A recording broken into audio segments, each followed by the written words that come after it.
Bismillahirrahmanirrahim. Assalamualaikum warahmatullahi wabarakatuh.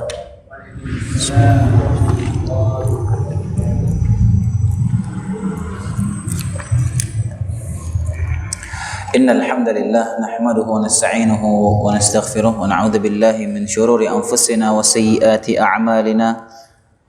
Man yahdihillahu fala mudilla lahu wa man yudlil fala hadiya lahu. Asyhadu an la ilaha illallah wahdahu la syarika lah wa asyhadu anna Muhammadan abduhu wa rasuluh. Ya ayyuhalladzina amanu taqullaha haqqa tuqatih wa la tamutunna illa wa antum muslimun. Amma ba'd. Fa inna asdaqal hadithi kitabullah wa khairul huda huda Muhammadin sallallahu alaihi wasallam. Syarrul umuri muhdatsatuha kullu muhdatsatin bid'ah wa kullu bid'atin dhalalah wa kullu dhalalatin finnar. Hadirin azani Allah wa iyyakum. Alhamdulillah rabbil alamin. Di malam hari ini kita masih diberikan kesempatan oleh Allah Subhanahu wa taala berkumpul di masjid yang mulia ini menjalankan ketaatan ibadah salat maghrib berjamaah. Kemudian kita lanjutkan dengan bermajlis ilmu. Salawat serta salam semoga senantiasa tercurahkan kepada Nabi Muhammad alaihi salatu wasalam beserta seluruh keluarga beliau, sahabat beliau tanpa terkecuali.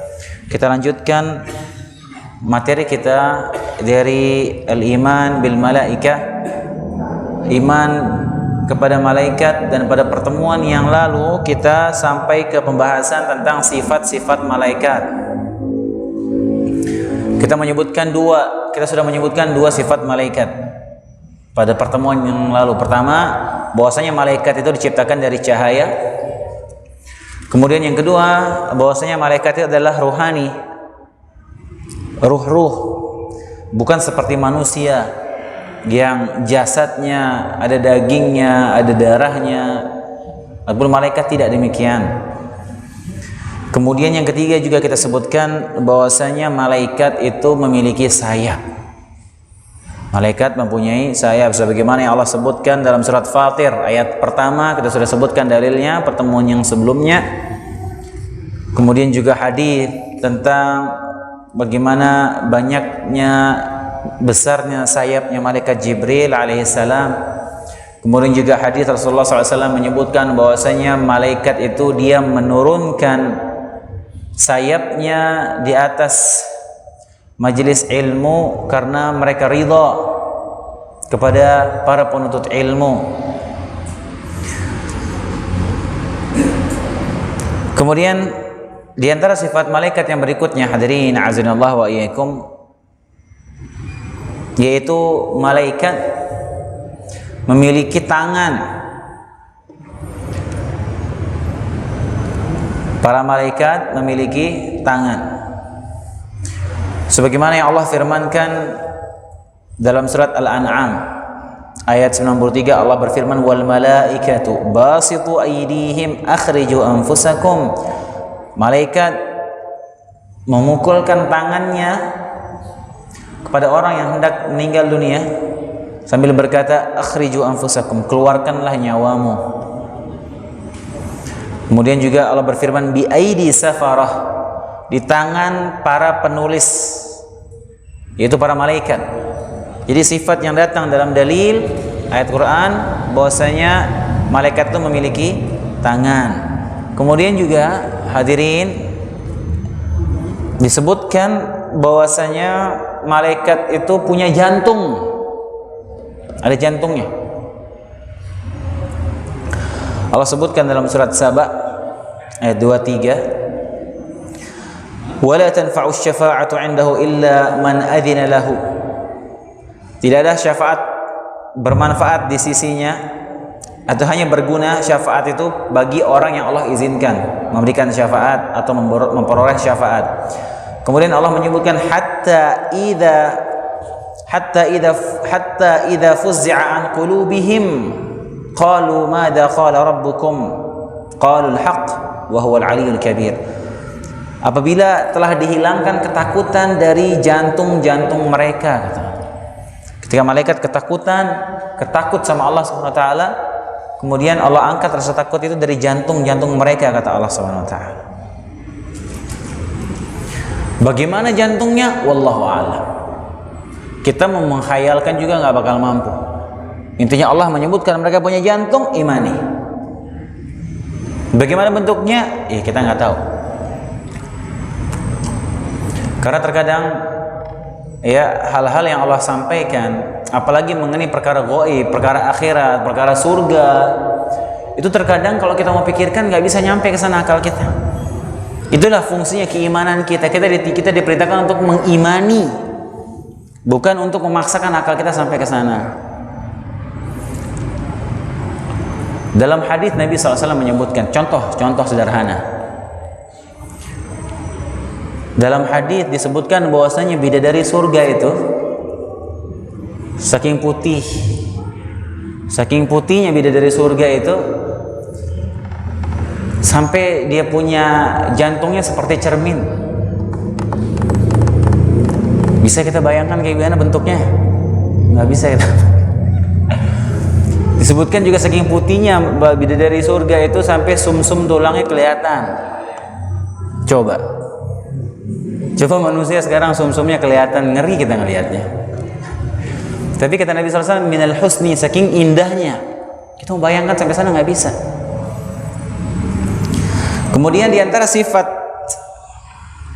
malaikat, hadirin azinallah wa iyyakum, sifat fisiknya ya, yaitu malaikat punya telinga dan punya pundak. Mereka punya telinga dan punya pundak. Nabi SAW menyebutkan tentang malaikat yang tugasnya memikul arsy Allah Subhanahu wa taala. Ini malaikat yang besar luar biasa. Kata Nabi SAW, "Udhina li an uhadditha an malakin min malaikati min hamalatil arsy." Aku diizinkan oleh Allah untuk menceritakan tentang malaikat pemikul arsy Allah. Inna baina syahmati udunihi ila atiqihi masirata 700 am. Jarak antara daun telinganya sampai ke pundaknya ini sejauh perjalanan 700 tahun. Perjalanan terus dari telinga ke pundaknya malaikat yang memikul arsy Allah. Besar sekali. Makanya jumlahnya disebutkan jumlah mereka 8 orang. Karena dalam ayat Allah menyebutkan wa yahmilu 'arsya rabbika yawma idzin 8. Ada 8 malaikat yang memikul arsy Allah ketika di hari kiamat nanti. Jadi salah satu pendapat ulama jumlah mereka 8 dan mereka sangat besar. Jadi dalam hadis itu disebutkan malaikatnya punya telinga dan juga punya pundak. Kemudian diantara sifat fisik mereka bahwasanya malaikat juga punya mata. Malaikat punya mata. Di antara dalilnya hadis tentang malaikat Israfil. Siapa malaikat Israfil ini kita sebutkan kemarin, ada yang ingat? Malaikat Israfil ini siapa? Siapa Israfil? Waduh, lupa ini. Apa? Yang niup-niup? Yang niup sangkakala itu Israfil namanya. Itu kita sebutkan. Jadi dia itu dari awal ciptakan ditugaskan meniup sangkakala itu matanya tidak berhenti memandang ke arah arsy Allah dengan rasa takut sampai tidak berkedip. Disebutkan Nabi SAW bersabda tentang malaikat Israfil ini, ka'anna 'ainaihi kaukaban durriyan. Matanya seakan-akan seperti 2 bintang yang bersinar. Ini menunjukkan mereka punya mata. Kemudian juga diantara sifat fisik mereka, malaikat, yaitu mereka, para malaikat bisa menjelma. Bisa menjelma. Bisa tahu apa arti menjelma itu? Menjelma maksudnya apa? Ya, dia berubah wujud ya. Dia berubah wujud. Bisa menjelma, tentunya dengan izin Allah Subhanahu wa taala. Dalilnya apa? Dalilnya banyak. Bahwasanya malaikat pernah menjelma, banyak dalilnya. Di antaranya malaikat pernah menjelma menyerupai seorang sahabat yang bernama Dihya Al-Kalbi.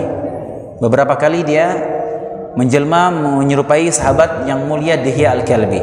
Kemudian juga dalam hadis yang masyhur, hadis kedua dalam Arba'in Nawawi, hadis Umar bin Khattab, hadis yang panjang tentang iman, Islam dan ihsan. Malaikat menjelma menjadi seorang musafir, orang Arab Badui yang nggak ada sahabat yang mengenali dia. Bersih, rapi, datang kepada Nabi, duduk di depan Nabi, kemudian bertanya kepada Nabi SAW, akhbirni anil iman, akhbirni anil Islam, akhbirni anil ihsan. Hadis yang sangat terkenal. Dia menjelma menjadi manusia. Kemudian juga di antara dalilnya kisah Nabi Lut. Ketika malaikat datang mau membinasakan kaumnya Nabi Lut, mereka datang menjelma menjadi dua orang laki-laki yang sangat tampan. Itu malaikat. Dan dua malaikat ini, dua malaikat yang Allah utus untuk menghancurkan kaumnya Nabi Lut ini, sebelum dia pergi ke rumahnya Nabi Lut, sebelum pergi ya, dia bertamu ke rumahnya Nabi Lut. Sebelum dia pergi ke kaumnya Nabi Lut, dia mampir dulu ke rumahnya Nabi Ibrahim alaihissalam. Karena Nabi Lut dan Nabi Ibrahim mereka sezaman ya. Mereka sezaman, mereka hidup sezaman karena beberapa nabi mereka hidup sezaman. Dan sebelum pergi ke kaumnya Nabi Lut, mereka menyampaikan kepada Nabi sebelum Nabi Ibrahim tahu mereka berdua ini malaikat. Datang dua orang tamu dan Nabi Ibrahim alaihissalam nggak tahu ini malaikat, langsung menyembelihkan kambing, menyembelihkan sembelihan, dimasak, disuguhkan untuk tamunya ini. Nabi Ibrahim nggak tahu ini malaikat. Kata Nabi SAW, Allah ceritakan dalam Al-Quran, ala ta'kulun, maukah kalian makan? Malaikat ini nggak mau makan. Begitu Nabi Ibrahim melihat dua orang ini, tamunya ini nggak mau makan, Nabi Ibrahim mulai takut. Ada yang aneh nih. Kata malaikat, dua malaikat ini, la takhaf, jangan takut, jangan kau takut wahai Nabi Ibrahim. Kemudian malaikat ini memberikan kabar kepada Nabi Ibrahim bahwasanya istrinya Sarah sebentar lagi akan hamil. Nabi Ibrahim belum punya anak waktu itu. Memberikan kabar gembira kepada Nabi Ibrahim bahwasanya istrinya akan hamil anak pertama. Anak pertamanya Nabi Ibrahim siapa? Siapa anaknya Nabi Ibrahim? Yang pertama? Yang pertama dari Sarah siapa? Yang kedua dari Sarah siapa? Pertama dari Hajar kan, Ismail. Sarah siapa? Ishak. Ya, Ishak. Nabi Ishak alaihissalam. Kemudian juga di antara dalilnya malaikat maut menjelma menjadi seseorang manusia biasa, pergi ke Nabi Musa. Datang Nabi Musa dalam menjelma menjadi manusia, dibilang saya mau diutus untuk mencabut nyawamu.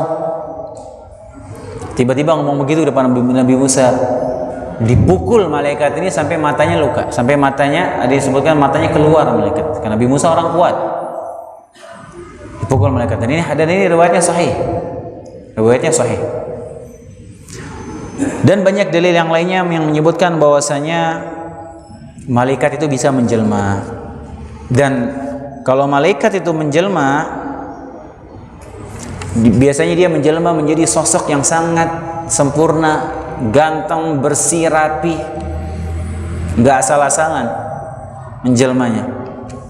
Kemudian yang berikutnya, hadirin azinallahu wa iyyakum, di antara sifat malaikat, fisik mereka, bahwasanya malaikat ini bukan laki-laki dan bukan perempuan. Dia nggak seperti manusia ada jenis kelaminnya. Kalau malaikat nggak ada, nggak bisa kita bilang malaikat laki-laki atau malaikat perempuan, nggak bisa ya, kecuali ketika mereka menjelma menjadi seorang laki-laki. Tapi kalau Aslinya mereka tidak ada jenis kelaminnya. Kemudian yang berikutnya, di antara sifat mereka, malaikat itu tidak makan dan tidak minum. Nggak makan dan nggak minum. Dalilnya tadi kita sebutkan kisah ketika dia bertamu ke rumahnya Nabi Ibrahim alaihissalam. Ya, sebelum menghancurkan kaumnya Nabi Lut, mampir dulu di rumahnya Nabi Ibrahim. Nabi Ibrahim sempat bernegosiasi sama malaikat ini supaya mengurungkan, jangan coba dikasih waktu dulu. Mungkin kasih waktu mereka bisa bertaubat, jangan dihancurkan dulu. Lihat saking baiknya Nabi Ibrahim. Nabi Ibrahim orang yang sangat mulia. Apa Allah sebutkan Nabi Ibrahim ini orang yang sangat halim, yang sangat lembut, lemah lembut, baik sekali orangnya. Sudah keterlaluan kaumnya Nabi Lut mau dihancurkan, masih ditawar-tawar sama Nabi Ibrahim, jangan, coba kasih waktu lagi. Kemudian di antara sifat mereka, malaikat juga bisa mati. Malaikat juga mati. Keumuman ayat Allah berfirman, kullu nafsin dha'iqatul maut. Setiap yang hidup pasti akan merasakan kematian. Kemudian juga Allah berfirman, kullu man 'alaiha fan wa yabqa wajhu rabbika dzul jalali wal ikram. Semua yang ada di atas bumi, yang makhluk Allah, semuanya akan binasa. Keumuman ayat termasuk malaikat. Kemudian juga keumuman firman Allah Subhanahu wa taala, wa nufikha fis sur. Kata Allah Subhanahu wa taala, wa nufikha fis sur fasa'iqa man fis samawati wa man fil ard illa man syaa Allah. Ketika sangkakala ditiupkan, maka matilah semua yang ada di langit dan di bumi kecuali yang Allah kecualikan. Kalimat kecuali yang Allah kecualikan ini terjadi perselisihan pendapat di kalangan para ulama. Siapa yang Allah kecualikan ini? Siapa yang nggak binasa ini? Makhluk Allah yang mana? Ada yang berpendapat arsy Allah tidak dibinasakan. Ada yang berpendapat para malaikat yang memikul arsy Allah juga nggak dibinasakan. Terjadi khilaf di situ. Intinya secara umum semuanya mereka akan mati. Kemudian nanti emang di hari kiamat semua akan dibinasakan oleh Allah Subhanahu wa taala. Kemudian nanti Allah akan hidupkan lagi. Kemudian hadirin, tadi itu sifat-sifat fisik. Sekarang sifat-sifat akhlak, perangai mereka para malaikat. Yang pertama, para malaikat itu punya sifat malu. Mereka juga malu. Dalam riwayat hadis yang panjang, Rasulullah SAW pernah lagi santai di rumahnya. Dengan lutut beliau sallallahu alaihi wasallam tersingkap. Nabi santai dengan pakaiannya tersingkap sampai ke lututnya. Kemudian datang Abu Bakar Siddiq minta izin masuk. Kemudian Rasulullah SAW mengizinkan beliau masuk. Nabi tetap dalam kondisi seperti itu, tidak memperbaiki posisi duduk dan pakaiannya. Keluar Abu Bakar. Gak lama Umar bin Khattab datang minta izin masuk. Nabi persilakan masuk. Nabi tetap dalam kondisi demikian, lututnya masih tersingkap. Kemudian yang ketiga datang Utsman bin Affan. Ketika Utsman tanya siapa Utsman bin Affan, Nabi langsung duduk, langsung memperbaiki duduknya, merapikan pakaiannya. Karena Utsman yang mau masuk. Setelah Utsman pulang, Aisyah bertanya, wahai Rasulullah, tadi ayahku datang, kemudian Abu Bakar, kau tidak merapikan dudukmu dan pakaianmu, kenapa pas Utsman masuk kau melakukan itu? Apa jawaban Nabi SAW? Ala astahi min rajulin tastahi minhul malaikah. Subhanallah. Tidakkah aku malu kepada seorang laki-laki yang malaikat aja malu sama dia? Malaikat ini malu sama Utsman bin Affan, saking luar biasanya orang yang satu ini. Orang yang sangat baik, lemah lembut, orang yang sangat pemalu. Nabi aja takut kalau Utsman masuk melihat Nabi dalam keadaan seperti itu, lagi senderan, pakaiannya lututnya kebuka. Utsman nggak jadi nanya, Utsman nggak jadi menyampaikan uzurnya, menyampaikan kebutuhannya kepada Nabi SAW karena ngeliat dia malu melihat Nabi kondisi seperti itu. Maka Nabi langsung segera bergegas. Malaikat punya sifat malu. Kemudian juga di antara sifat perangai mereka malaikat, bahwasanya malaikat itu bisa terganggu dengan bau yang tidak sedap. bau yang nggak enak, malaikat juga merasa terganggu. Makanya Nabi melarang orang yang habis makan bawang ke masjid, jangan sampai dia hilangkan baunya. Karena apa? Karena malaikat terganggu. Kata Nabi SAW, fa innal malaikah tata'adza mimma yata'adza minhu banu Adam. Karena malaikat juga terganggu dengan apa saja yang membuat manusia terganggu, bau-bau yang nggak sedap. Apalagi ketika di masjid, manusia terganggu, malaikat juga terganggu dengan bau tersebut. Karena ketika lagi di ibadah, malaikat mendekat. Makanya subhanallah, saya sholat subuh di sini, orang di sebelah, ya Allah, nguapnya kencang banget, nggak ditutup lagi mulutnya.